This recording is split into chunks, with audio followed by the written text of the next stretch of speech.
Tanya Ygret HaKodesh, chapitre 12, troisième partie. On a expliqué comment, lorsque il y a un dévoilement de lumière qui vient de l'essence même d'Akadosh Baruch Hu, ou de l'essence de l'âme, alors les opposés perdent leur caractère d'opposition et s'unissent. Il en va de même, je prends la page 234 dans les éditions normales du Tanya, vers le bas.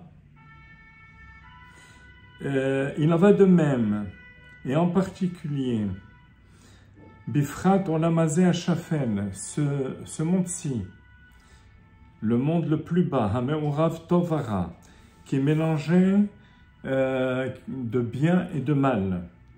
Mechet Adam Rishon, depuis la faute du premier homme.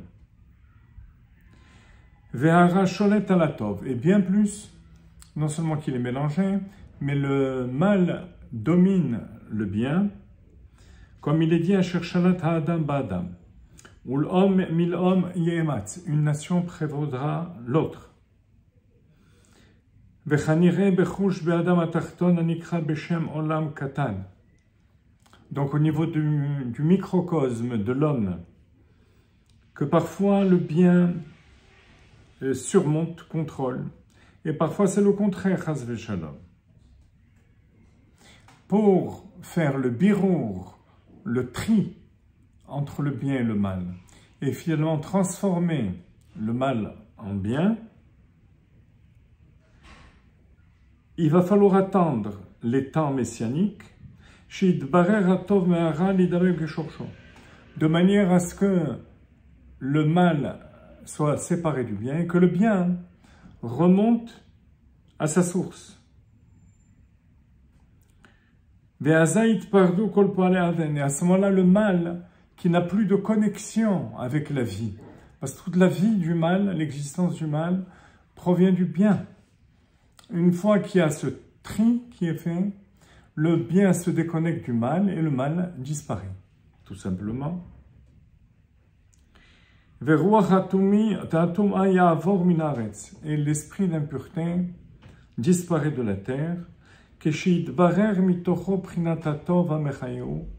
lorsque le bien se sépare du mal.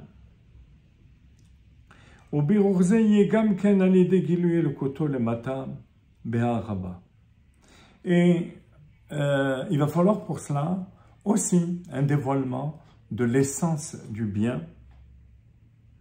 Comme il est dit que lorsque Mashiach viendra, le monde sera rempli de la connaissance de Dieu. Il s'agit là donc de l'essence du bien. Venigla kvod Hashem. Alors ça c'est valable pour l'ensemble du monde. Et il en va de même pour chaque homme en particulier. Bechol ent metzo zotfila, lorsqu'il prie, ou bien lorsque il fait le chashbon hanefesh, son examen de conscience, chacun selon ses actes, eh bien il a un tri semblable à celui qui va se produire lorsque Mashiach viendra. Il en va de même par la tzedaka. Et à ce moment-là, le mal se détache du bien et le bien remonte à sa source. Alors, ce tri, on verra après, qu'il est accompli lorsqu'il y a un investissement total de l'homme pour amener cette fameuse lumière. Et à ce niveau-là, il y a deux dimensions. Une qui amène le shalom, et une autre dimension qui amène la sérénité totale. Alors, le shalom, on peut l'atteindre à notre époque, dans ce monde. Le shalom total, la sérénité, ça sera lorsque Mashiach viendra. Mais le point commun entre les deux, c'est que le mal, il y a une sorte de décantation du mal qui fait que l'homme est en paix avec lui-même, avec Kadosh Baruch Hu, avec les gens qui l'entourent, Et ça ne peut se faire que lorsqu'il y a une connexion profonde à Kadosh Baruch Hu par les mitzvot telles qu'elles ont été citées, la tzedaka ou la Torah ou la prière, qui se fait avec les profondeurs de l'âme.